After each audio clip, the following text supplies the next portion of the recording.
Students, Gajadhar Singh educational college में आप सभी का स्वागत है।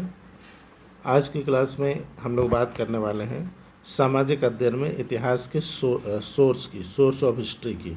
हमने लास्ट लेक्चर में हिस्ट्री के बारे में थोड़ी चीज़ों को समझा था। हमने समझा था कि इतिहास क्या होता है, इतिहास का फादर किसे कहते हैं और इतिहास लेखन की प्रक्रिया कैसे प्रारंभ हुई। हमने कई पॉइंट्स को वहाँ पर क्लियर कर लिया था। आज की क्लास में अगर बात की जाए तो हम लोग थोड़ा सा पिछले क्लास का एक पॉइंट कवर करेंगे और उसके बाद हम लोग सोर्स ऑफ हिस्ट्री की तरफ बढ़ेंगे। जैसा कि हमने लास्ट क्लास में ही आपको बता दिया था कि जो आपका सोशल साइंस का पेपर होता है सामाजिक अध्ययन का, डीएलएड में वो आपका 50 नंबर का है और 50 में से 25 नंबर लाना आपके लिए अनिवार्य है। ठीक है, इसी पेपर की हम लोग तैयारी कर रहे हैं और इसी को हम आगे बढ़ाएंगे। अगर बात की जाए आपके सोशल साइंस की, तो सोशल साइंस का ये जो इतिहास का आपका सेक्शन है ये मोस्ट इम्पॉर्टेंट है। आप अगर मेरे साथ इतिहास पढ़ेंगे तो यकीन दिलाता हूँ कि आपने कहीं भी इतिहास पढ़ा होगा, आपको उस इतिहास से ज़्यादा मज़ा यहाँ पे मेरे साथ पढ़ने में आएगा। देखिए, आपकी बुक्स में बहुत कुछ लिखा रहता है। आप ऐसा तो है नहीं कि जो बुक्स में लिखा है हूबहू आपको पेपर में लिखना है। आपको बुक्स की जो चीज़ें हैं उनको अपने हिसाब से अपने दिमाग में बैठाना है और वहाँ जाकर के पेपर में आपको क्वेश्चन को सॉल्व करना है।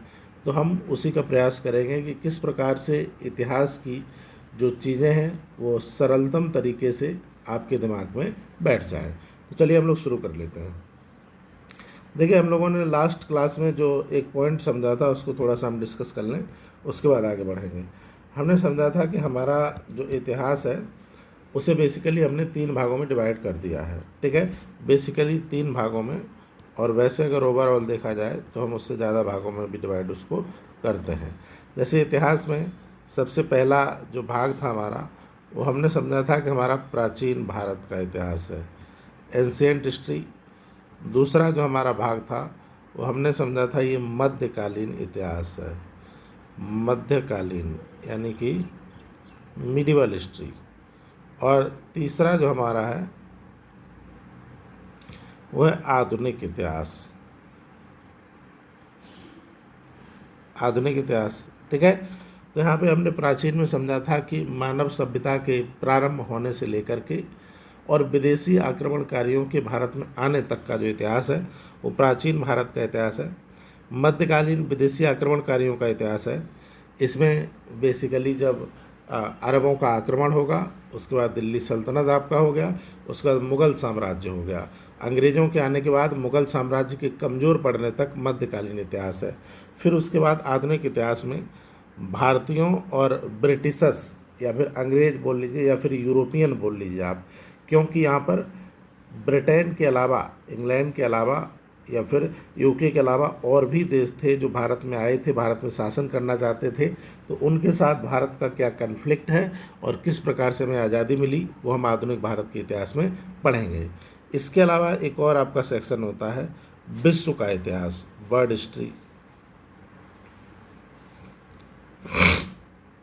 विश्व का इतिहास, अगर विश्व के इतिहास की बात की जाए तो इसमें जैसे चीन की क्रांति, रूस की क्रांति, फ्रांस की क्रांति। हुआ क्या है कि जैसे हम देखते हैं हमारे देश में वर्तमान में बहुत सारे अंधविश्वास प्रचलित हैं। लोग जो है विश्वास के साथ साथ अंधविश्वास भी फैलाते हैं। जैसे कि पूजा पाठ में, कर्म में, बहुत सारी चीज़ों में अंधविश्वास होता है। हमें पूजा पाठ करनी है तो हम अपने हिसाब से कर सकते हैं, लेकिन हम क्या करते हैं कि कई लोगों को देखा होगा मंदिर जाने के लिए वो पैदल जो है लेट के जाते हैं मंदिर, लेट के फिर वहाँ निशान बनाते फिर आगे जाते हैं। या फिर बहुत सारे त्यौहार ऐसे हैं जिसमें लोग बहुत ज़्यादा डीजे बजाते हैं, वो क्या है एक प्रकार का। ठीक है, इसी प्रकार से बहुत सारे त्यौहार इस्लाम में भी होते हैं जिनमें जैसे मान लीजिए मुहर्रम की अगर बात की जाए तो अपने आप को ही नुकसान पहुंचाते हैं वो लोग। तो ये क्या है, ये बहुत सारी चीज़ें धर्म के अनुसार अभी भी हमारे अंदर गलत मान्यताएं, गलत प्रथाएं चल रही हैं। अगर हम बात करें यूरोप के देशों की, जो देश आज विकसित हैं, जिनको हम देखते हैं और लोग बोलते हैं कि इनके जैसा होना चाहिए, तो आपको पता होना चाहिए कि यूरोप के देशों में या फिर विकसित देशों में, अधिकतर देशों में ईसाई धर्म है। और ईसाई धर्म जो है इसमें भी बहुत सारी कुरीतियाँ थीं पहले, और इतना ये ईसाई धर्म की कुरीतियाँ थीं कि पहले तो ये राजा तक की बात नहीं सुनते थे। ईसाई धर्म के धर्म गुरु अपने आप को राजा से ऊपर मानते थे, और कई जगह ऐसे राजा थे जो अपनी प्रजा को बिल्कुल कोई अधिकार नहीं दिए हुए थे।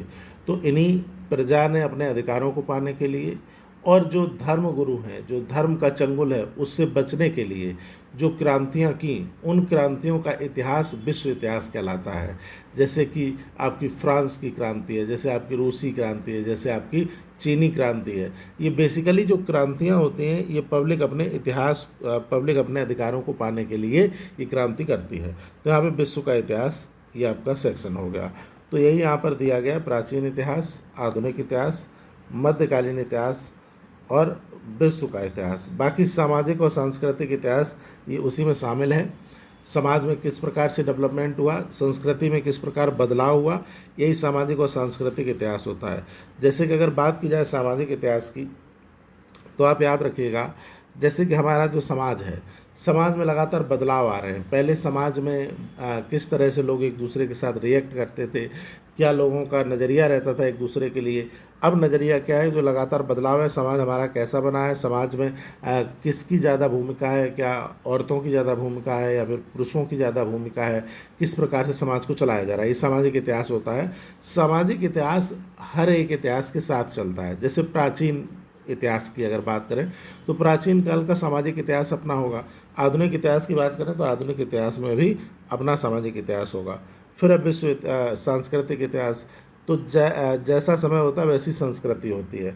आप देखेंगे कि आपने कई बार संस्कृतियों को थोड़ा बहुत चेंज होते हुए भी देखा है। पहले लोग किस प्रकार से त्यौहार मनाते थे, अब त्यौहार के मनाने में कुछ बदलाव आया है। पहले लोग किस तरीके से कपड़े पहनते थे, अभी कपड़े पहनने के तरीक़ों में कपड़ों में बदलाव आ गया है थोड़ा बहुत। तो यहाँ पर क्या है कि ये सांस्कृतिक इतिहास भी हम यहाँ पे पढ़ेंगे, तो इसको हमने समझ लिया। अब है इम्पोर्टेंस ऑफ हिस्ट्री, इतिहास का महत्व क्या है। तो आप समझ लीजिए, थोड़ा सा इस सब्जेक्ट को शुरू करने में थोड़ा देरी हो रही है क्योंकि हम कुछ कॉन्सेप्ट यहाँ पे समझ रहे हैं। इतिहास के अगर महत्व की बात की जाए तो देखिए, इतिहास का महत्व सभी विषयों में सबसे बड़ा है। इतिहास से बड़ा महत्व किसी और विषय का नहीं हो सकता, क्योंकि अगर एक तरीके से देखा जाए तो जो कुछ है वो सब इतिहास ही है। जैसे हमने कहा कि भारत ने अटल बिहारी वाजपेयी जी के नेतृत्व में राजस्थान के पोखरण में परमाणु परीक्षण किया, ठीक है। तो परमाणु परीक्षण करना ये एक विज्ञान का विषय है, लेकिन ये परमाणु परीक्षण किया था अटल बिहारी वाजपेयी जी की सरकार ने डॉक्टर APJ अब्दुल कलाम के नेतृत्व में। तो ये इतिहास की किताब में भी लिखा गया है कि भाई परमाणु परीक्षण हुआ था, इसको आप इतिहास बोलेंगे, ठीक है। अब अगर बात की जाए स्वर्गीय इंदिरा गांधी जी की, कि 1971 में उन्होंने पाकिस्तान के 2 टुकड़े कर दिए थे, ठीक है। तो यहाँ पर क्या है, ये भी आपका इतिहास ही माना जाएगा, इस बात को आप याद रखिएगा। तो जैसे कि आज के समय में अगर देखा जाए कि हमारे देश और पाकिस्तान के बीच जो कन्फ्लिक्ट हुआ, उस कन्फ्लिक्ट में देखिए अब कहीं ना कहीं यहाँ पे हमें कुछ चीज़ें स्वीकारनी पड़ेंगी। हालांकि होता क्या है कि जो हमारे ऊपर शासन करने वाले लोग हैं, वो लोग क्या करते हैं कि किसी न किसी प्रकार से अपनी सत्ता को बनाए रखना चाहते हैं, और सत्ता को बनाए रखने के क्रम में वो हमसे झूठ भी बोलते हैं, और बहुत ज़्यादा झूठ कभी कभी बोलते हैं। हम अगर देखें हमारा जो कन्फ्लिक्ट हुआ पाकिस्तान के साथ, सबसे पहले कुछ आतंकवादी समूहों ने हमारे जो है 26-27 निर्दोष लोगों को मार दिया। उन्होंने क्या पूछ के मारा, क्या चीज़ें हुई, सब लोग जानते हैं, ठीक है। धार्मिक आधार पर उन्होंने बातें की और लोगों को मार दिया। उसके बाद जो है भारत सरकार ने एक ऑपरेशन चलाया, ऑपरेशन सिंदूर, आप जानते हैं। तो ऑपरेशन सिंदूर हमने अपने तरीके से स्टार्ट किया था। हमारा मेन जो उद्देश्य था वो आतंकियों को सजा देना था, और एक हद तक वो सफल भी हुआ। हमारी पराक्रमी सेना ने उसमें सफलता प्राप्त की, लेकिन वो युद्ध धीरे धीरे जिस दिशा में मुड़ गया, वहाँ पे देखा गया कि वो अलग डायरेक्शन में चला गया। और कहीं ना कहीं ये बात हमको समझ में आ रही थी कि ये सही समय नहीं है युद्ध का। सही समय इसलिए नहीं है क्योंकि जो पाकिस्तान की विदेश नीति थी, कूटनीति थी, वो कहीं ना कहीं ज़्यादा रिस्पॉन्स कर रही थी। वहाँ देखा गया कि उन लोगों ने इस प्रकार का माहौल अपना बना लिया कि उनके साथ अधिक देश आने लगे, और कहीं ना कहीं हमको इस चीज़ के दबाव में आना पड़ा कि भाई हमारे साथ कौन है कौन नहीं, इस चीज़ को देखना पड़ेगा। तो यहाँ पे क्या हुआ कि हमें इतिहास से सीखना चाहिए। हमें ये समझना चाहिए कि 1971 में कैसे इतिहास लिखा गया था। हमें ये समझना चाहिए कि जब कारगिल का युद्ध हुआ तो कैसे इतिहास लिखा गया था। क्या हमारी विदेश नीति क्यों कमज़ोर हो गई, क्या हमारे साथ डायरेक्ट आने के लिए कोई देश तैयार क्यों नहीं था। ये सब हम इतिहास से सबक ले सकते थे, लेकिन अफसोस है कि हम इतिहास से सबक लेना नहीं चाहते। हम अपने आप को ज़्यादा तेज समझते हैं और इतिहास को हम ठुकराते हैं। तो यहाँ पे याद रखिएगा कि इतिहास का महत्व सर्वाधिक है हमारे जीवन में। ऐसा मैं इसलिए बोल रहा हूँ, मान लीजिए कोई एक रेल एक्सीडेंट हुआ, ठीक है, ट्रेन की पटरी पर कोई व्यक्ति अपने कान में ईयरफोन लगाया हुआ बैठा था और ट्रेन आई, उसको नहीं पता चला, ट्रेन उसके ऊपर चढ़ गई। अब यहाँ पे उसकी डेथ हो गई। ये जो डेथ हुई एक न्यूज़ बना, पेपर में आया और आपने उसको पढ़ा। अब आप समझिए, क्या आप ईयरफोन लगा के रेलवे की पटरी पे जाएंगे? आप नहीं जाएंगे। क्यों? क्योंकि इतिहास में ऐसी घटना घट चुकी जिसको आपने पढ़ा है। वो हालांकि इतिहास की किताब में नहीं लिखी जाएगी, पर्सनल घटना थी, लेकिन वो इतिहास ही है एक प्रकार से। जो घट चुका है, जो घटना जो पहले हो चुकी, उसको इतिहास ही बोलते हैं, भले वो इतिहास की किताब में ना लिखा गया हो। तो हमने क्या सीखा कि ट्रेन के सामने हम बैठेंगे तो हमारी मृत्यु हो जाएगी। अपने इतिहास से सीख लिया है, अब हम ट्रेन के सामने नहीं बैठेंगे। ऐसा तो नहीं होगा कि ट्रेन के सामने बैठने से किसी और की मृत्यु हुई थी, हम भी बैठ के देखेंगे, देखते हमारी होती है कि नहीं होती, पता चला हमने कर लिए। या फिर हम देखें जो हमारे इतिहास के समय में जो युद्ध हुए, हमने जो गलतियां की, भारत ने जो गलतियां की प्राचीन से लेकर के मध्यकालीन तक, किन कारणों से विदेशी आक्रमणकारी हमारे देश पे कब्जा कर पाए। तो हम जब इतिहास पढ़ेंगे तभी तो समझेंगे कि हमें वो गलतियां नहीं करनी हैं, ठीक है। हम अगर गलतियों को दोहराएंगे तो हमारे साथ फिर से प्रॉब्लम हो सकती है। तो इतिहास एक ऐसा विषय है जिसको पढ़ने के बाद आपको क्या करना चाहिए, क्या नहीं करना चाहिए, इसका एक डाटाबेस तैयार हो सकता है। तो इतिहास का महत्व जो है हमारे जीवन में बहुत अधिक है। यहाँ पे आप इस चीज़ को पढ़ लीजिएगा, जैसा मैंने बताया वैसा ही कुछ इस पर लिखा होगा। जैसे पहला है जीवन में सहायक, हेल्पफुल इन लाइफ। तो जीवन में सहायक है इतिहास का महत्व। जीवन में सहायक कैसे? इतिहास सामाजिक वातावरण पर प्रकाश डालता है। इतिहास के अध्ययन से ही हम वर्तमान को समझ सकते हैं। भाई हमें जब पुरानी चीज़ें नहीं पता होंगी, जैसे मान लीजिए कोई दो व्यक्ति रोड पे लड़ रहे हैं और आप उन दोनों में से किसी को नहीं जानते हैं, तो आप ये भी नहीं समझ पाएंगे कि वो क्यों लड़ रहे हैं, वर्तमान में क्यों लड़ रहे हैं, क्योंकि उनका इतिहास क्या है, उनकी क्या खिचड़ी पहले से पक रही थी। जब तक आपको नहीं पता होगी आप नहीं समझ पाएंगे। तो वर्तमान को समझने के लिए आपको इतिहास समझना ज़रूरी है, और भविष्य में किस प्रकार से आपको डिसीजन लेने हैं उसके लिए भी इतिहास ज़रूरी है कि आप चीज़ों को किस प्रकार से वहाँ पे डिसाइड करेंगे, भविष्य में आप कैसे डिसीजन लेंगे। इतिहास की गलतियों से आप सीखेंगे कि वो क्या इतिहास की गलतियां थीं जिसके कारण हमें नुकसान उठाना पड़ा, और ऐसी गलतियां हम दोबारा ना करें, ठीक है। इसको आप समझिएगा। अगला ज्ञान वृद्धि का साधन। तो ज्ञान वृद्धि के साधन का मतलब क्या हुआ कि हम जब इतिहास पढ़ेंगे तो हमें पता चलेगा कि कौन कौन से देशों में कौन सी परंपराएं रही हैं। होता क्या है कि कभी कभी लोग बता देते हैं कि तुम्हारा देश बहुत पिछड़ा है, भारत एकदम बेकार है, हम दुनिया भर के विदेशों में जाके देखो वहाँ पे ऐसा है वैसा है।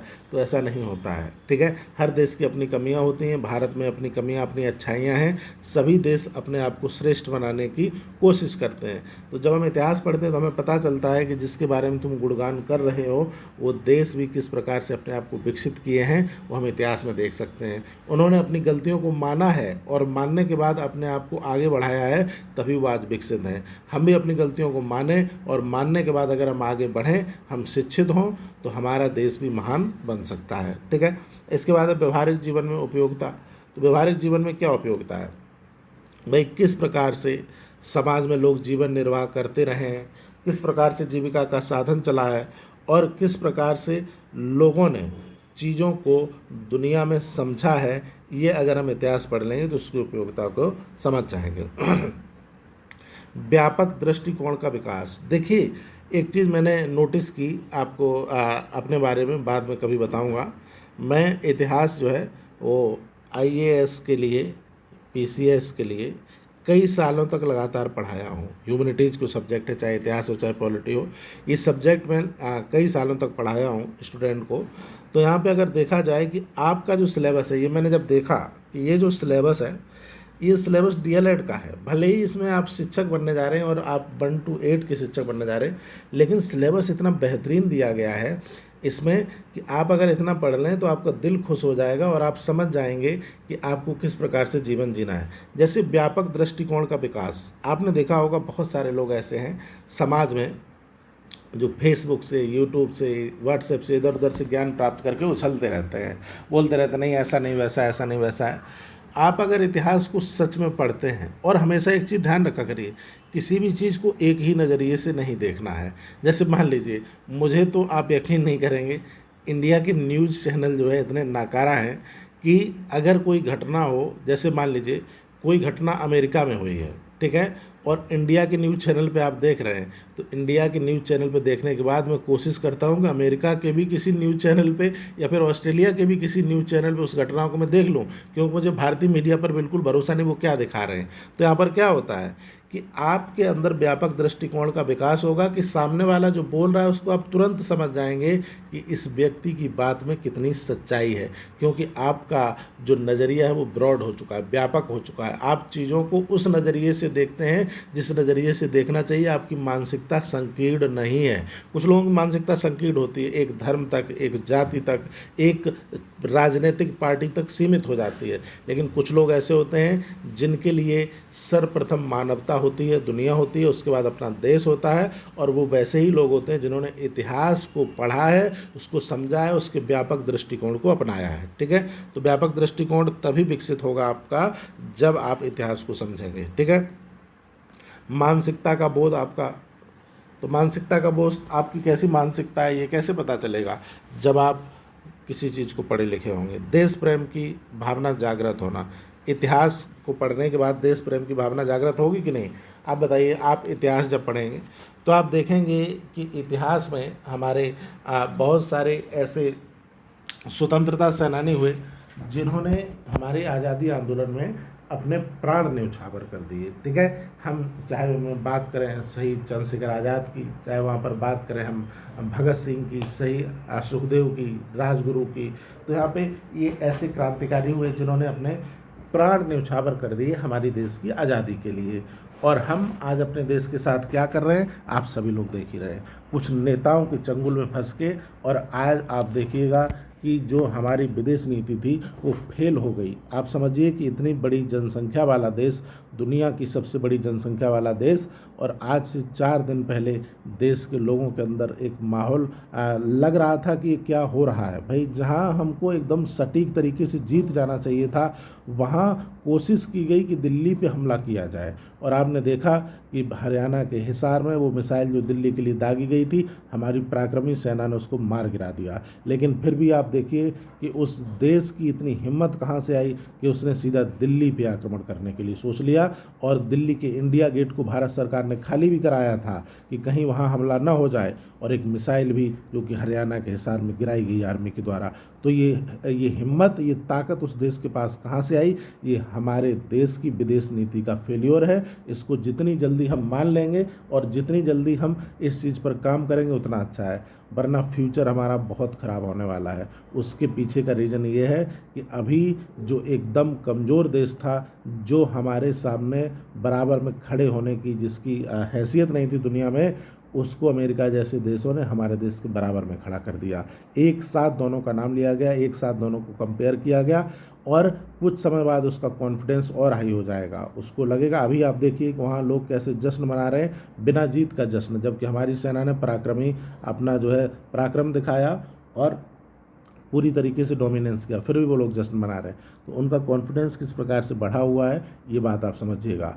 और अगर हमने कुछ नहीं किया, हमने अपनी विदेश नीति को नहीं सुधारा, तो फ्यूचर में हमारे लिए प्रॉब्लम क्रिएट कर सकता है। इस चीज़ का ट्रेलर हम देख चुके हैं। ठीक है, तो यहाँ पर देश प्रेम की भावना हम सभी देशवासियों के अंदर है। अगर ज़रूरत पड़ेगी तो कोई भी व्यक्ति हमारे देश का ऐसा नहीं है जो अपने देश के लिए न्यौछावर होने के लिए तैयार ना हो जाए। सभी लोग अपने देश के लिए न्यौछावर होने के लिए तैयार होंगे, क्योंकि हम अपने देश के गौरवशाली इतिहास को जानते हैं। हम जानते हैं कि हमारे पूर्वजों ने, हमारे क्रांतिकारियों ने किस प्रकार से आज़ादी पाई है, अपने प्राणों का न्यौछावर उन्होंने दिया है। चलिए, अब यहाँ पे वर्तमान को समझने में सहायक, helpful in understanding the present. तो यहाँ पे वर्तमान को आप तभी समझ पाएंगे जबकि आप पास्ट को जानते होंगे। अगर आप पास्ट को नहीं जानते, अतीत की घटनाओं के बारे में आप नहीं जानते हैं, तो आप बताइएगा आप कैसे प्रेजेंट को समझ पाएंगे। प्रेजेंट को आप समझने में असफल हो जाएंगे, क्योंकि आप पहले पास्ट समझिए। कहा भी तो जाता है कि चल हमको मत सिखा, तेरे बारे में सब पता है, ठीक है। तो यहाँ पे अब हम आ जाते हैं मेन पॉइंट पर, जो आपका थंबनेल है, भारतीय इतिहास के स्रोत, सोर्स ऑफ इंडियन हिस्ट्री। इतिहास की जब शुरुआत हुई तो हमने कहाँ कहाँ से किन चीज़ों को यहाँ पे इंक्लूड किया है, सोर्स क्या है हमारा इतिहास लिखने का। देखिए आज के समय में क्या है कि जो भी कोई घटना हुई, जो भी कोई चीज़ें हुई, तो उनको डायरेक्ट आप नोट कर सकते हैं, डायरेक्ट आप उनको डाटा के फॉर्म में सेव कर सकते हैं, इतिहास की किताब में आप ऐड कर सकते हैं। आज के समय में बहुत ईजी है इतिहास लिखना। लेकिन उस समय में क्या रहा होगा कि लोगों को इससे कोई मतलब नहीं था कि इतिहास लिखा जाए कि ना लिखा जाए, क्या किया जाए। वो अपना जीवन यापन करते थे, उन्होंने कुछ लिखा नहीं, शायद उन्हें लिखना नहीं आता होगा, या फिर उन्होंने जो लिखा वो हमें पढ़ना नहीं आता, बहुत सारी चीज़ें हैं। तो यहाँ पे क्या है कि इतिहास के कुछ सोर्स हमें मिले, हमने लास्ट लेक्चर में थोड़ा उस पर डिस्कस कर लिया था। उसी सोर्स के अकॉर्डिंग हम इतिहास को आगे लेके चलते हैं। चलिए, तो ज़्यादा लंबा न खींचते हुए हम लोग चलते हैं सीधा। प्राचीन इतिहास को जानने के कई स्रोत हैं, इनकी प्रामाणिकता को लेकर के विद्वानों में मतभेद है। इसी कारण से इतिहासकार एल्फिस्टन ने भारतीय इतिहास के संबंध में लिखा है कि भारतीय इतिहास की सिकंदर के आक्रमण से पूर्व की किसी महत्वपूर्ण घटना की तिथि निश्चित नहीं है। यानी कि जब सिकंदर का आक्रमण हुआ उसके बाद ही घटनाक्रम निश्चित हुआ। ये एल्फिस्टन एक इतिहासकार हैं, उन्होंने ऐसा कहा है, ठीक है। इसके कुछ समय बाद काबिल ने भी भारतीय इतिहास के संबंध में इसी प्रकार के विचार व्यक्त किए। यानी कि जो विदेशी इतिहासकार हैं एल्फिस्टन और काबिल, इनका मानना है कि सिकंदर के आक्रमण से पहले भारतीयों को इतिहास लिखना नहीं आता था, या उन्होंने इतिहास नहीं लिखा, किसी भी घटना के बारे में हमें स्पष्ट रूप से पता नहीं चलता है, ठीक है। अब यहाँ पर अगर बात की जाए, काबिल जो इतिहासकार हैं उन्होंने लिखा है कि हिंदू काल में, हिंदू काल से सेंस है हम उन कहानियों की बात करें जहाँ हम बात करते हैं महाभारत की कहानियाँ, पुराणों की कहानियाँ, उपनिषद की कहानियाँ, या फिर जो हमारा रामायण है उन सब की कहानियाँ, तो उसी को हिंदू काल ही बोल रहा है। हिंदू काल में हम उस समय तक के इतिहास की घटनाओं का विस्तार पूर्वक तथा निश्चित रूप से वर्णन नहीं कर सकते जब तक भारत अन्य राष्ट्रों के संपर्क में नहीं आया। इनके कहने का मतलब है कि जो हिंदू काल था उस समय में भारत में क्या घटनाएं हुई क्या नहीं हुई, तो उनको कहानी के रूप में लोग बस जानते थे। लोग एक दूसरे को जो है कहानी के रूप में सुनाते थे, जो गुरु शिष्य परंपरा थी उसके अनुसार चलता था। लेकिन बाद में जब भारत अन्य राष्ट्रों के संपर्क में आया तो उन चीज़ों को रिटन भी किया गया, उनको लिख लिया गया, ऐसा ये कह रहे हैं, ठीक है। अब यहाँ पे प्राचीन काल में हिंदुओं की इतिहास लेखन के प्रति उदासीनता थी, निष्क्रियता थी। यानी कि भारतीय जो है हिंदू खासकर इतिहास नहीं लिखते थे, वो उदासीन थे, नहीं लिखना चाहते थे, निष्क्रियता थे। उसको देखकर फ्लीट ने उनकी मानसिक शक्ति पर ही प्रश्न खड़ा कर दिया। तो ये विदेशी इतिहासकार हैं, ये सब अपना कुछ भी बोलते हैं, उससे हमें फ़र्क नहीं पड़ता है। हमारी ऐतिहासिक परंपरा बहुत मजबूत है, लेकिन हम इनकी बात को भी समझेंगे। हालांकि आप देखते हैं कि बहुत सारी चीज़ें हैं जिनको गुरु शिष्य परंपरा के माध्यम से शुरू में लिखा गया था। जैसे कि अगर महाभारत की बात की जाए तो महाभारत जो है ये पहले संहिता था, फिर जय संहिता हुआ, फिर बाद में भारत हुआ, फिर महाभारत हो गया। तो यहाँ पर महाभारत जिस प्रकार से आज के समय में आपको मिलता है उतना बड़ा महाभारत शुरू से नहीं था। इसमें बहुत सारी चीज़ें जोड़ दी गई हैं। हम कहानियों पे आधारित चीज़ों को लेकर के चलते रहें और आज भी चलते हैं। तो कुछ हद तक इनकी बात भी सही है, लेकिन ये अगर ऐसा कहें कि हमको कोई ज्ञान ही नहीं था तो ये ऐसा तो नहीं है। ज्ञान नहीं था तो हमारे समाज को यहाँ तक किसने पहुँचाया। 11वीं शताब्दी में अलबरूनी भारत आया, ठीक है। अलबरूनी एक विदेशी यात्री था और उसने इसके संबंध में लिखा कि हिंदू लोग इतिहास लेखन की ओर विशेष ध्यान नहीं देते थे। हिंदू, देखिए अब यहाँ पे हिंदू हिंदू बार बार क्यों लिख दिया इसने, क्योंकि उस समय भारत में हिंदू लोग ही रहते थे। हिंदू लोग इतिहास लेखन की ओर विशेष ध्यान नहीं देते थे। वे कालक्रम वंश परिचय देने में बड़ी असावधानी बरतते थे। यानी कि उनको कुछ पता नहीं रहता था कि भैया कब घटना घटी, कौन सी घटना घटी, वो सब नहीं पता था उनको। जब सूचना देने के लिए उनको विवश किया जाता था तो वे लोग किंग कर्तव्य विमूढ़ होकर कथाएं कहना आरंभ कर देते थे। कथाएं, आज भी कथाएं प्रचलित हैं, ऐसा हुआ वैसा हुआ, बहुत बड़ी बड़ी चीज़ें हुई। नहीं, इतिहास में ऐसा दिखाया जाता है कि जितने महापुरुष थे सब इतिहास में ही पैदा हो चुके हैं, अब कोई महापुरुष पैदा नहीं होता। ऐसा आखिर में कैसे हो गया कि जब इतिहास लेखन की परंपरा उतनी मजबूत नहीं थी, उससे पहले ही सारे भगवान का जन्म हो गया, उससे पहले ही सारे महान पुरुष जन्म ले चुके हैं। और इतिहास लिखने की परंपरा शुरू होने के बाद उस रेशियो में न तो महापुरुष हुए, भगवान का तो अवतार हुआ ही नहीं। तो ये भगवान या महापुरुष जो है ये लोगों की कहानियों की देन है। इतना बड़ा चढ़ा के बताया गया, यह रियलिटी है, इसके बारे में हम ज़्यादा नहीं बोलना चाहते, क्योंकि वही धर्म का मुद्दा है और धर्म पे अगर बोलोगे तो लोग फिर कहेंगे कि मूर्ख है। हालांकि वो लोग खुद मूर्ख हो सकते हैं, लेकिन आपको मूर्ख घोषित करने में उन्हें समय नहीं लगता है, ठीक है। चलिए अगले पॉइंट पे चलते हैं। उपयुक्त कठिनाइयों के बावजूद विद्वानों इतिहासकारों ने अथक प्रयासों एवं परिश्रम के साथ अन्वेषण कर प्राचीन भारत के इतिहास को खोज निकाला है। ठीक है, अब यहाँ पे इतिहास के क्या क्या स्रोत हैं। पहला है अनैतिहासिक ग्रंथ, धार्मिक ग्रंथ। अब धार्मिक ग्रंथ में जैसे हमारे पुराण हैं, सबसे पहले तो वेद हैं। वेद, अब वेद को माना जाता है ये देवीय हैं, इनको भगवान ने, देवताओं ने ऋषियों को सुनाया, ऋषियों ने लिख दिया, वो भगवान देवता ऋषि पता नहीं कहाँ विलुप्त हो गए। सतयुग जा चुका है बताया जा रहा है, लेकिन सतयुग में कोई सुविधा नहीं थी, द्वापुर में कोई सुविधा नहीं थी, सारी सुविधाएं कलयुग में, और बताया जाता है कलयुग सबसे खराब है। तो ये वेद जो है ये देवीय शक्ति के द्वारा देवताओं ने लिखे हैं, ऐसा बताया गया। लिखे मतलब बोले हैं उन्होंने, उनकी वाणी है, और उसको जो है ऋषियों ने संकलित कर दिया है। वेद के बाद अगर बात की जाए तो पुराण है, आपके धार्मिक ग्रंथ हैं कि नहीं, पुराण। पुराण के बाद अगर देखा जाए तो यहाँ पे रामायण भी हमारा धार्मिक ग्रंथ है, रामायण। इसके अलावा अगर बात की जाए तो महाभारत भी है, ये भी हमारा धार्मिक ग्रंथ है। तो ऐसे धार्मिक ग्रंथ बहुत हैं। ठीक है, ये प्रमुख लिख दिए हमने। और भी धर्मों में धार्मिक ग्रंथ होते हैं, जैसे कि ईसाइयों में बाइबल होती है, इस्लाम में कुरान होती है। लेकिन अगर बाइबल और कुरान की बात की जाए तो उनको यहाँ पे नहीं लेना है। उसका कारण मैं बता दे रहा हूँ। देखिए, इतिहास के अकॉर्डिंग जो वेद हैं वो बहुत पुराने हैं, और ये तो सच्चाई है कि वेद जो है वो बाइबल और कुरान से तो बहुत पुराने हैं। कुरान यानी कि इस्लाम धर्म तो बहुत बाद में आया, 7वीं 8वीं शताब्दी में इस्लाम का उदय हुआ। अगर बात की जाए ईसाइयों की तो उनका भी उदय ईस्वी में ही हुआ, 0 ईस्वी में ईसा मसीह का जन्म माना जाता है। तो ये तो बाद की चीज़ें, जब इतिहास लिखा जाने लगा था, इसलिए उनको यहाँ पे इंक्लूड नहीं करेंगे। फिर है ऐतिहासिक ग्रंथ। ऐतिहासिक ग्रंथ क्या है कि बहुत सारे ऐसे सोर्स हैं, जैसे कि हम अगर बात करें गुप्तकालीन इतिहास की तो उन्होंने अपना इतिहास लिखवाया है। ठीक है, जैसे कि हम इंडिका की बात करें, मेगास्थनीज ने इंडिका को लिखा, या फिर उस समय जो अन्य इतिहासकार हुए, अन्य राजा हुए गुप्त काल में, मौर्य काल में, तो शुंग वंश में, इन लोगों ने अपने इतिहास को लिखवाया, तो वो ऐतिहासिक ग्रंथ हो गए। फिर है विदेशी यात्रियों एवं लेखकों का विवरण। तो भारत में बहुत सारे विदेशी यात्री आते रहते थे, उन्होंने अपने विवरण में कुछ भारत के बारे में लिखा।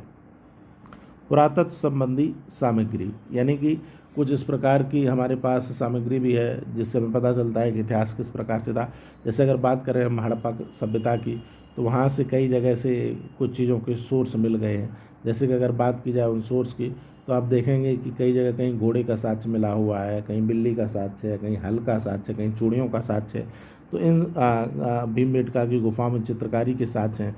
तो इन चीज़ों से भी हम समझ सकते हैं कि हमारा इतिहास कैसा रहा होगा। अब सबसे पहले आते हैं धार्मिक ग्रंथ, अनैतिहासिक ग्रंथ, रिलीजियस और अनहिस्टोरिक वॉल्यूम्स। यहाँ पे धार्मिक ग्रंथों की अगर बात की जाए तो भारत के धार्मिक ग्रंथों में सबसे पहले वेद आएंगे, बौद्ध, जैन, इन सब की बात की जाएगी। तो आपसे यही पूछ लिया जा सकता है कि भारतीय इतिहास के लेखन में धार्मिक ग्रंथों का क्या योगदान है, उसके बारे में लिखिए। तो आप समझ सकते हैं वैदिक साहित्य, बौद्ध और जैन। ठीक है, अब इन तीनों को पढ़ने से पूर्व इनका हम वर्गीकरण कर लें, इनको वेद और बौद्ध और जैन।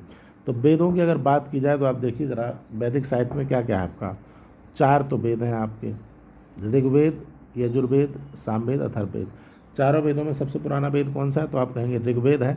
अभी हम वेद को थोड़ा डिटेल में पढ़ेंगे कि कौन से वेद में जाति प्रथा के बारे में बात की गई है, ऋग्वेद में कितने मंडल हैं, कितने सूक्त हैं, कौन सा ऐसा वेद है जिसको संगीत का जनक माना जाता है, कौन सा है जहाँ जो है टोना टोटका का है। तो ये इसको हम पढ़ेंगे अभी। फिर ब्राह्मण हैं, आरण्यक हैं, उपनिषद हैं, वेदांग, पुराण, स्मृतियाँ। ये तो हो गए आपके वैदिक साहित्य, ये वेदों से ही संबंधित हैं। फिर है बौद्ध साहित्य, तो इसमें महात्मा बुद्ध, उनके जन्म से पहले की कहानियाँ, उनके जन्म के बाद की कहानियाँ, उसके बारे में हम पढ़ेंगे। फिर आपका जैन साहित्य, जिसमें महावीर के और उनके जो 24 तीर्थंकर हुए उनके बारे में और उनसे संबंधित कहानियों को हम पढ़ेंगे। वैदिक साहित्य, बौद्ध साहित्य, जैन साहित्य। वैदिक साहित्य हिंदू धर्म से संबंधित है, बौद्ध साहित्य बौद्ध धर्म महात्मा बुद्ध से संबंधित है, जैन साहित्य जैन धर्म महावीर स्वामी और उनके अन्य जो 23 तीर्थंकर हैं, कुल 24 तीर्थंकर हुए जैनों में, तो उनसे संबंधित हैं। ठीक है, आप देखेंगे जैनों में बहुत सारी ऐसी परंपराएं हैं जिनको देखकर बहुत गुस्सा आता है। अब हालांकि जो आदमी उस चीज़ को मानता है उसके लिए तो बड़ा अच्छा है। ठीक है, अब मान लीजिए मैं एक आस्तिक व्यक्ति हूँ और मेरी आस्था है कि मैं अगर 50 किलोमीटर पैदल लौट के मंदिर तक जाऊँ तो भगवान मेरा भला कर देंगे। और अगर मुझे कोई इसमें रोका तो मैं उसको राक्षस मान लूँगा कि भैया ये मूर्ख आदमी, इसको कुछ नहीं आता, मेरे को रोक रहा है। लेकिन जो देखेंगे उसको देख के बहुत हंसते हैं कि बताओ कितना बड़ा मूर्ख है कि भगवान कभी ये चाहेगा कि आप रोड पे नंगे लेट के, यानी कि कम कपड़े पहन के और अपने शरीर को कष्ट पहुंचाइए, उस पर लेट लेट के आप जाइए। ऐसा नहीं चाहेगा भगवान कभी। या फिर कभी अल्लाह चाहेगा कि आप अपने आप को नुकसान पहुंचाइए। मुहर्रम में लोग अपने आप को काटते हैं, पीटते हैं, मारते हैं, ऐसा कोई नहीं चाहेगा। ऐसा कोई भगवान नहीं है। ये सब ऑर्थोडॉक्स हैं हम लोग, और हम लोगों ने गलत परंपराओं को आगे बढ़ाया है, इनको रोकना होगा।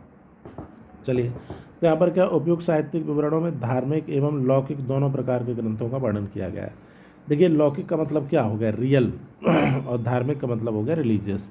दोनों प्रकार का वर्णन है। इनके माध्यम से हम इतिहास को थोड़ा समझ लेते हैं। जैसे वैदिक साहित्य की बात की जाए, वेदों की बात की जाए, तो वेद एक महत्वपूर्ण धर्म ग्रंथ है। वेद शब्द का शाब्दिक अर्थ क्या होता है, ज्ञान होता है। वेद का अर्थ क्या होता है, ज्ञान, आध्यात्मिक ज्ञान होता है। यह शब्द संस्कृत के विद धातु से बना है। इसको जरा याद रखिएगा, ये बहुत इंपॉर्टेंट है। किससे बना है, विद धातु संस्कृत के एक शब्द से बना हुआ है, जिसका अर्थ है जानना। वेद का मतलब क्या होता है, वेद का मतलब होता है विद यानी कि जानना। वेदों के संकलनकर्ता कृष्ण द्वैपायन थे, इसको आप याद रखिएगा। कृष्ण द्वैपायन को वेदों के पृथक्करण के कारण वेद व्यास भी कहा जाता है। ठीक है, जैसे उन्होंने 4 भाग में वेदों की बात की ना, इसलिए पृथक्करण का मतलब यही हुआ। वेदों से ही हमें आर्यों के विषय में जानकारी मिलती है। जो आर्य लोग थे वो भारत में आए, उन्होंने किस प्रकार से भारत में अपना शासन स्थापित किया। कुछ लोग वेदों को अपौरुषेय अर्थात देवी कृत मानते हैं, यानी कि देवताओं की कृति मानते हैं। ये तो मैंने अभी बताया। कुछ लोगों का मानना है कि वेद जो है डायरेक्ट देवताओं की वाणी है और इसको ऋषियों ने संग्रह किया है। जैसे यहाँ पे वेद की संख्या 4 है, ऋग्वेद, सामवेद, यजुर्वेद, अथर्ववेद। ठीक है, ऋग्वेद में ऋचाओं का संग्रह यानी पूजा पाठ के बारे में यहाँ पे बहुत सारी चीज़ें बताई गई। फिर है सामवेद, इसमें गाई जाने वाली ऋचाएँ हैं। और यजुर्वेद में अनुष्ठान के नियमों का समावेश है। यहाँ क्या है, अनुष्ठान के मंत्र, यहाँ पे अनुष्ठान के नियम। जैसे पूछ लिया जाए गायत्री मंत्र कहाँ से लिया गया है। ठीक है, ओम भूर्भुवः स्वः जो हम लोग गाते हैं, ये कहाँ से लिया गया है, तो ऋग्वेद के 3रे मंडल से लिया गया है। तो ऐसे ही है। अथर्ववेद जो है, इसमें तंत्रों मंत्रों का वर्णन है। ओम ओम भूर्भुवः स्वाहा नहीं, ओम भट्ट स्वाहा नहीं, किसी को आप जो है अपने कब्जे में कर लीजिए। बंगाली काला जादू, नीला जादू, ये सब इसमें अथर्ववेद में है। ब्राह्मण ग्रंथ क्या है, यज्ञों एवं कर्मकांडों के विधान एवं उनकी क्रियाओं को भलीभांति समझने के लिए ब्राह्मण ग्रंथ की रचना की गई। अब आप देखिए, हम ब्राह्मण को कब बुलाते हैं भाई, हम लोग जो है पंडित जी को कब बुलाते हैं। तो देखिए, धर्म बड़ी अच्छी चीज़ है। मैं धर्म के कभी खिलाफ नहीं या धर्म के कभी विरोध में नहीं हूँ। धर्म में बहुत सारी ऐसी चीज़ें होती हैं जो डायरेक्ट और इनडायरेक्ट आपको अच्छे रास्ते पे लेके जाते हैं। जैसे हम अगर बात करें हिंदू धर्म की ही, जिसको हम लोग मानने वाले हैं, तो सुबह सुबह पूजा पाठ करना चाहिए, ऐसा हिंदू धर्म के अनुसार है। तो कई लोग कहेंगे नहीं, सुबह सुबह पूजा पाठ करने से क्या, हम ना करें तो क्या होगा। आप ना करिए, वो एक अलग बात है। लेकिन सुबह सुबह करने से क्या होगा कि आप थोड़ा सिस्टमेटिक वे में अपना दिन जो है वो गुजारेंगे। सुबह सुबह पूजा पाठ करने का मतलब आपको सुबह सुबह नहाना पड़ेगा, घर की सफाई करनी पड़ेगी, सारे काम निपटाने पड़ेंगे, और आप जो है आराम से नहा धो के फ्रेश होकर सब काम निपटा के पूजा पाठ में बैठेंगे। तो इससे क्या होगा, आपका मन, आपका दिमाग एकदम शांत होगा, और सारे काम आप निपटा चुके हैं तो आप दूसरे काम के लिए तैयार हैं। और जो लोग पूजा पाठ नहीं करेंगे वो अपना पड़े रहेंगे 10, 11, 12 बजे तक, उनको कोई मतलब नहीं है। तो पूजा पाठ के धर्म को मानने के बहुत सारे लाभ भी हैं, और बहुत सारे अगर हम गलत तरीके से करें तो नुकसान भी हैं। ठीक है, वो कोई भी धर्म हो, चाहे हिंदू धर्म हो, चाहे इस्लाम हो, चाहे ईसाई हो। तो यहाँ पर क्या है कि जो पंडित जी आते हैं या फिर जो ब्राह्मण लोग आते हैं, जब आप यज्ञ वगैरह करवाते हैं तो वो लोग क्या करते हैं, हमें बताते हैं ना कि भाई आपको किस प्रकार से करना चाहिए यज्ञ में, आपको यज्ञ में क्या क्या चीज़ की ज़रूरत है, उसमें क्या क्या पड़ेगा, या फिर आप जो है उसमें कितनी आहुति देंगे, वो मंत्रों का उच्चारण करते हैं। आपके यहाँ कभी यज्ञ हुआ होगा तो आप जानते होंगे। ठीक है, यहाँ पर है कि ब्राह्मण ग्रंथों की रचना हुई, वो लोग बताते हैं किस प्रकार से यज्ञ वगैरह करना है। यहाँ पर ब्रह्मा का शाब्दिक अर्थ है यज्ञ। ठीक है, अर्थात यज्ञ के विषय में अच्छी तरह से प्रतिपादन करने वाले ग्रंथ ब्राह्मण ग्रंथ हैं। कितना आसान है। ब्राह्मण लोग क्या कराते हैं, यज्ञ कराते हैं, बस हो गया, इतना से याद रखिएगा, और ये उसी से संबंधित है। ठीक है, अब अगले पॉइंट पर चलते हैं हम लोग। अगला पॉइंट अगर देखा जाए तो ये है अरण्यक। और अरण्यक की अगर बात की जाए तो अरण्य का मतलब होता है जंगल। ठीक है, तो ब्राह्मण ग्रंथ में था कि भाई किस प्रकार से हमें पूजा पाठ करना है, किस प्रकार से वेदों में लिखी गई चीज़ों को फॉलो करना है, ये सब ब्राह्मण ग्रंथ है। अगला है अरण्यक। अरण्य का मतलब होता है जंगल। अब उस समय बहुत सारे लोग, क्या ज़्यादातर लोग ऐसे थे जंगल में ही रहते तो सभी जंगल में थे, लेकिन कई लोग जंगल में अपना आवास बना लिए थे, झोपड़ी बना लिए थे, कुछ रहने के लिए जगह बना ली, मकान बना लिए, तो वो अलग हो गए। अब ऐसे लोग जो प्योर जंगल में ही रहते हैं, ठीक है, तो उनके लिए भी तो कुछ नियम कानून होने चाहिए। तो इसीलिए आरण्यक लिखे गए, जो जंगल में रहने वाले लोग हैं उनके लिए नियम कानून क्या होने चाहिए। अब जंगल में क्या क्या होगा भाई, दार्शनिक रहस्य, जंगल में तो बहुत सारे रहस्य होते हैं, हमें डर लगता है।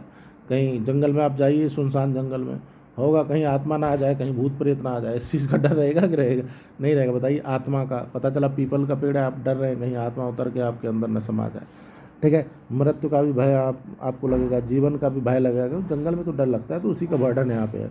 इन ग्रंथों को आरण्यक इसलिए कहा जाता है क्योंकि इन ग्रंथों का मनन अरण्य अर्थात वन में किया जाता था, ठीक है, जो हमने आपको बताया जैसा इसका नाम है। ये ग्रंथ अरण्यों जंगलों में निवास करने वाले सन्यासियों के मार्गदर्शन में लिखे गए थे। देखिए सन्यासी पहले होते थे, जंगल चले जाते थे, समाज के बारे में सोचते थे। देखिए आज के समय में क्या है कि सोचने का समय किसी के पास नहीं, हमारे आपके पास सोचने का समय नहीं, हम बस बोलना चाहते हैं, सोचना समझना नहीं चाहते। सन्यासी लोग जो थे, पुराने समय के जो महान लोग थे, वो लोग क्या करते थे, शांत में एकांत में बैठकर सोचते समझते थे। उनको कुछ समाज के बारे में ज्ञान प्राप्त होता था कि नहीं भाई ऐसा नहीं करना चाहिए, ऐसा नहीं करना चाहिए, ऐसा करने से हमारा जीवन जो है वो अच्छा नहीं रहता है, समाज पे उसका अच्छा प्रभाव नहीं पड़ता, वो समाज में जाके बताते थे। आज के समय में आदमी फेसबुक पे कुछ देखता है, उसको पढ़ता है और उसी को फॉरवर्ड कर देता है, भाड़ में जाओ तुम, ठीक है।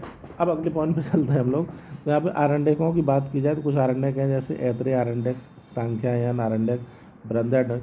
देखिए अब आप सोचेंगे इतना कठिन है क्या पढ़ा रहे हैं, नहीं ऐसा ना सोचो भाई।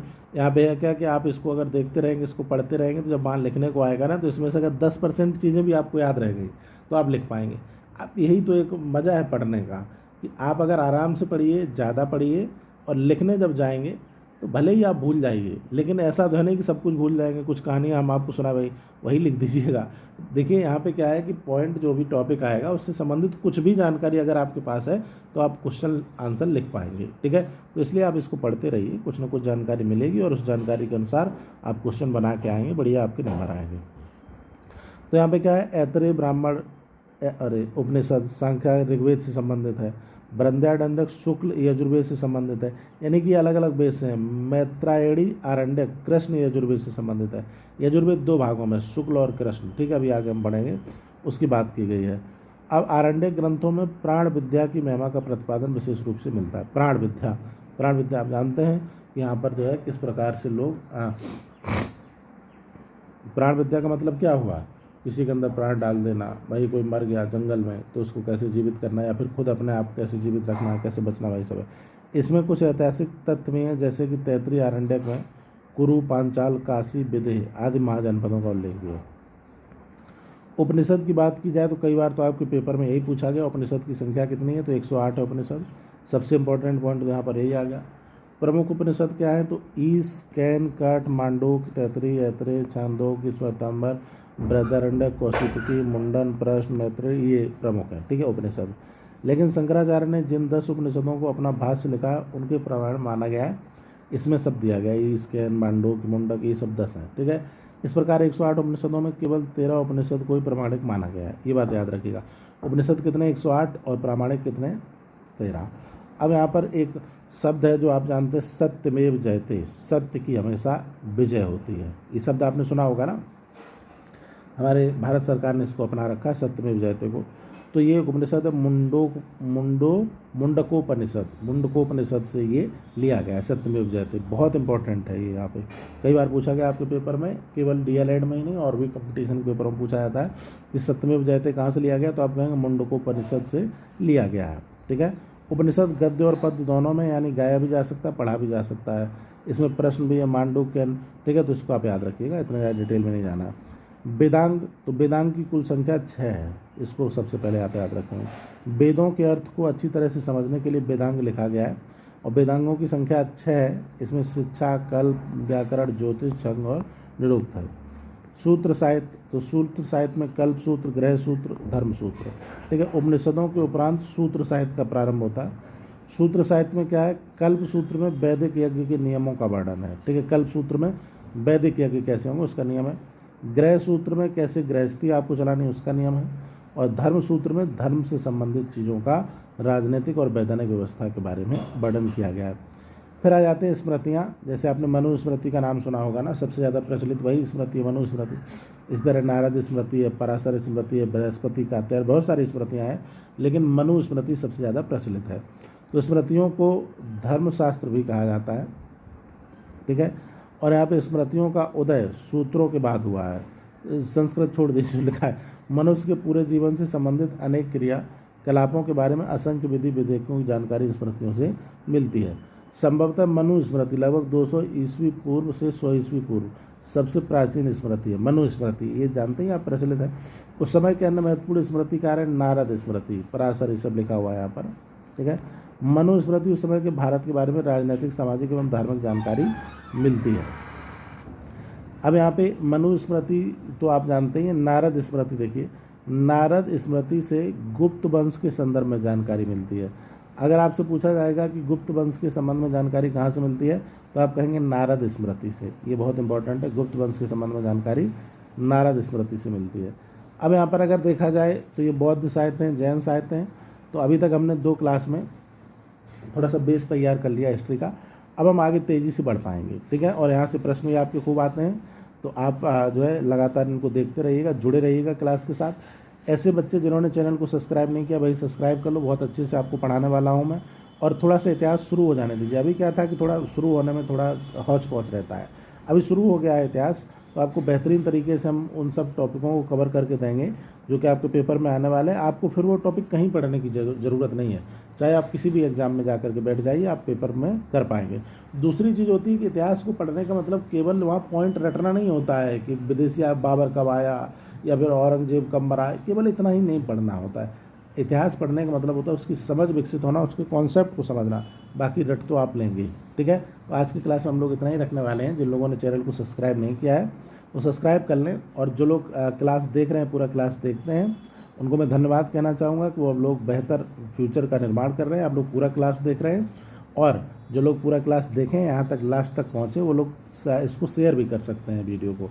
आपके कोई मित्र, कोई भाई, कोई चाहे जिस कॉलेज में पढ़ते हो, चाहे जहाँ उनका एडमिशन हो, उनको आप शेयर कर दीजिए, ताकि वो भी यहाँ पर जो है लाभ ले पाएँ इस क्लास का, और उनका भी DLED में अच्छा नंबर आए, और साथ ही साथ में अन्य परीक्षाओं में भी वो बेहतर परफॉर्मेंस कर पाएँ और एक अच्छे व्यक्ति बन पाएँ इतिहास को पढ़ने के बाद। तो आज के लिए इतना ही, मिलते हैं अगली क्लास में। Thank you.